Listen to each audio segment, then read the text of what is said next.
everyone, this is me, Jyotika Bedi, founder of Happiness is Love. We make relationships better.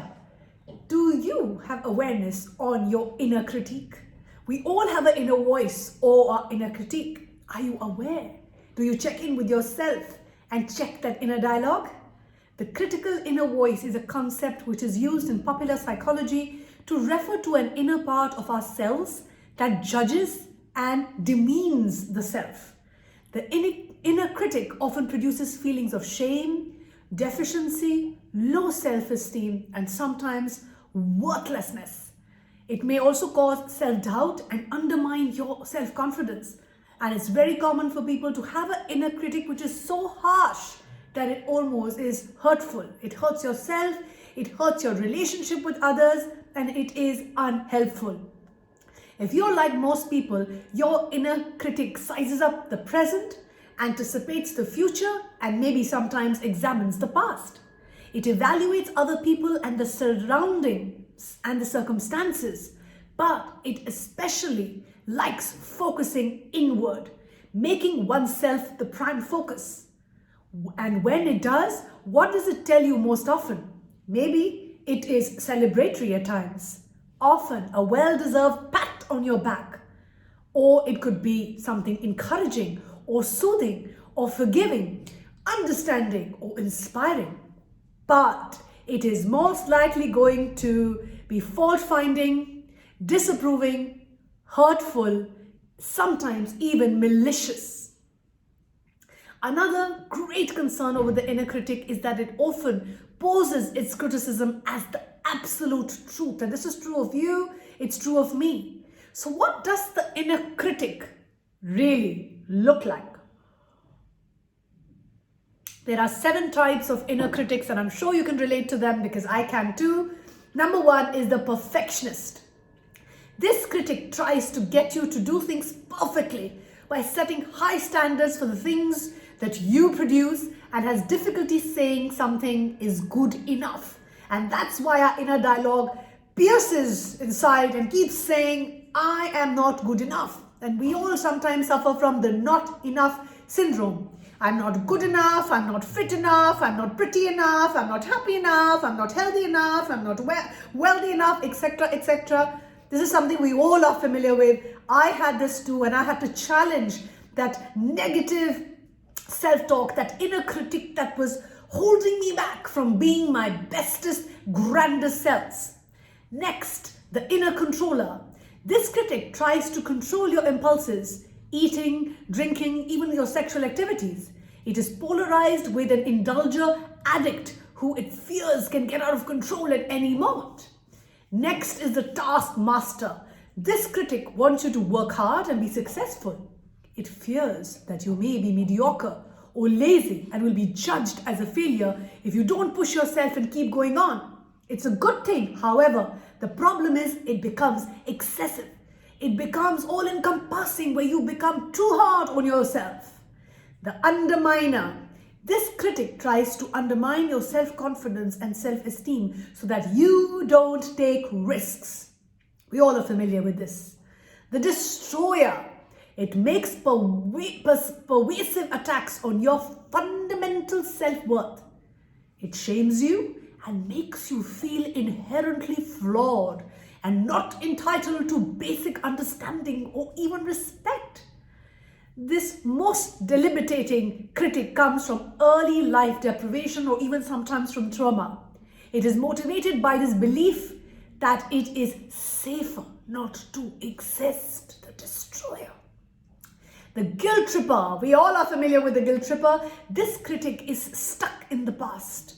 It is unable to forgive you for wrongs you have done or people you have hurt. It tries to protect you from repeating past hurts by making sure you never ever forget or feel free. And that's why you carry this burden on yourself, and you are the slave to your past hurts or your past mistakes. And that's why I make this video, so that you can challenge this inner critic which is not serving you or your relationships. It is not helpful at all, and I'm here for you. We at Happiness is Love care, and we are here to help you in your journey of self-growth and evolution. Last is the conformist. This critic tries to get you to fit into a certain mold based on standards held by society, your culture, or your family. It wants you to be liked and admired and to protect you from being abandoned, shamed, or rejected. So now the next question is, what is the role of the inner critic? As we have seen, it seems that the main purpose of the inner critic is to protect you from external judgments and reactions. By constantly pointing out to you that you are not good enough, it hopes to create enough discomfort and fear of being rejected to either motivate you to do more or do better, or to avoid doing anything and therefore escaping failure. Your inner critic is more likely like a guardian that stands over to protect you, protecting you from pain. Now, of course, pain can come in many forms, including getting hurt, failing miserably at something, making a terrible mistake, experiencing disappointments, etc. All of these things lead to some kind of pain, and your inner critic's purpose is to safeguard you. In fact, the main objective in life is to keep you feeling comfortable for as long as it's possible. But anything in extreme, as we know, is bad and unhelpful and needs moderation. So I'm here to tell you, you are not alone.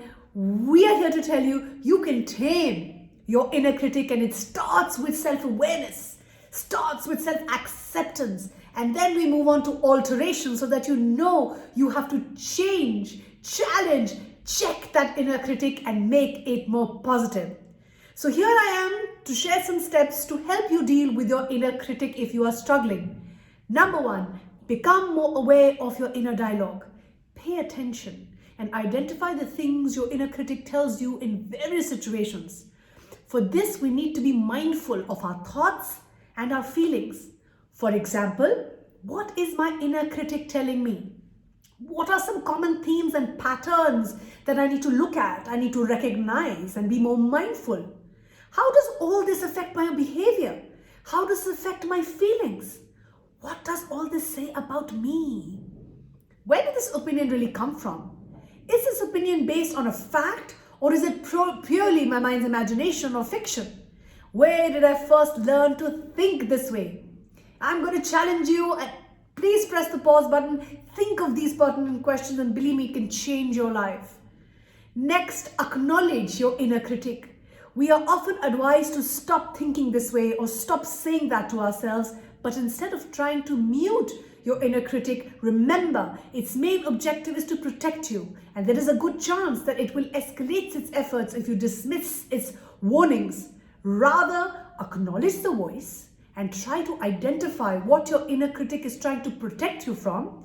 As you partake within this conversation with your inner critic, you will come to the realization that your inner critic is either completely misguided in their opinion, or they might actually be somewhat justified in the criticism or judgment of you, from which you can learn to be your better self. Instead of saying, why me, or why does it always happen to me? Tell yourself, what can I learn from this? How can I be my better self? What does this come to teach me? Give thanks and appreciation for your inner critic's protection and concern. It has shared its opinion with you, but it's now time for you to consciously interpret that thought process and put all your attention towards finding a solution that will help you move forward in a healthy and a better way. Give permission to your inner critic to give its opinion, but that is exactly what it is. It's just an opinion. What I need you to do is to practice more self-compassion. You can respond to your inner critic by writing down a more realistic and compassionate evaluation of yourself. Write these responses in the first person as I statements. Write these responses in the first person by saying, in response to a thought like, "You're such an idiot," you could write, "I may struggle at times, but I'm smart, I'm confident, and I'm competent in many ways." This exercise isn't meant to build you up or boost your ego, but to show a kinder, more honest attitude, compassionate attitude towards yourself, because your compassion is incomplete till the time it includes you. Last, do not act on the directives of your inner critic. Take actions that represent your own point of view who you want to be and what your aim is to achieve your goals. Your critical inner voice may get louder, telling you to stay in line or not to take chances. However, by identifying, separating from, and acting against these destructive thought processes, you will grow stronger, wiser, while your inner critic grows to accept that you may not need his protection in the situation any longer. You will be more in charge of your inner dialogue because you have the power to catch, check, and challenge that inner dialogue that is not helping you. And now you have the tools to do it. I hope this video was helpful to you.